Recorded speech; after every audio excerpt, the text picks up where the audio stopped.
How's it going, everyone? Spencer Israel here with Joel Condon, co-host of Benzinga's Pre-Market Prep and our trading guru here at Benzinga. Joel, I actually bought a new car this weekend, which is why I want to talk about cars, but I did buy a new car finally this weekend. And what color Tesla did you get? Yeah, well, I would have bought a Tesla if I was Jason Raznick's son, but I didn't. I bought a Ford Fusion 2014. I was going to go with the Chrysler 200, but then I thought, let's go with all reliable. So I went with the Ford. But I want to talk about. Is it you did get is partial electric, right? No, nothing. I got straight diesel emissions galore. I want all the diesel on my Ford. No, it's got some EcoBoost stuff to go with it. I'm not quite sure, but I guess I'll find out about that. But I want to talk about what Adam Jonas from Morgan Stanley and Barron's have to say about the future of cars in our country. Joel, you've been following the story for quite a while. Why don't you sum up a little bit what Adam Jonas had to say last week about kind of the future of cars in this country?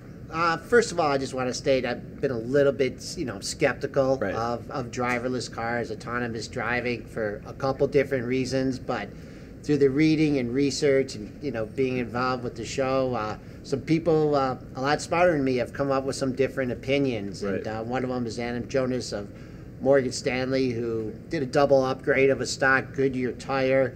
And his implications are that with driverless cars, that people are actually going to be spending more time in their cars and traveling more miles. So the implications for cars going with more miles is you need better tires or more tires.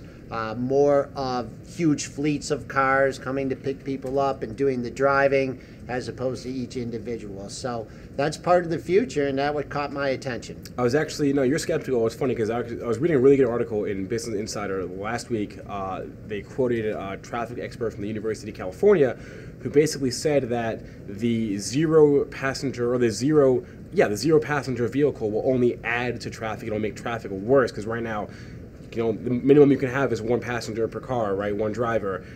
With no drivers, you have all these cars driving around with no one in them. It will just add to the congestion, and that's I think part of why you're skeptical. Correct me if I'm wrong. Right. Well, there's 8 different companies that are going to be rolling out cars in the next 5 years. Right.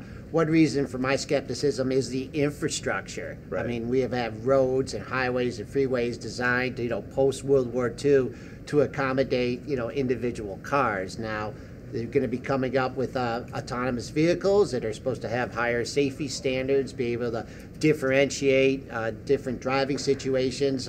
From my perspective, teaching 2 16-year-old girls how to drive at the time, a lot of it is instinct-based, and to see if the computers can replicate that. But once again, you look back into the past and, the horse and buggy days, who would have, imagined cars, race cars, or individual cars going, hundreds of miles an hour. So you can't turn your back on the future. Yeah, I was in a Model T over the weekend, and they said max speed on that was 35 miles an hour, so we're just a little bit further down the road speed-wise. But Right.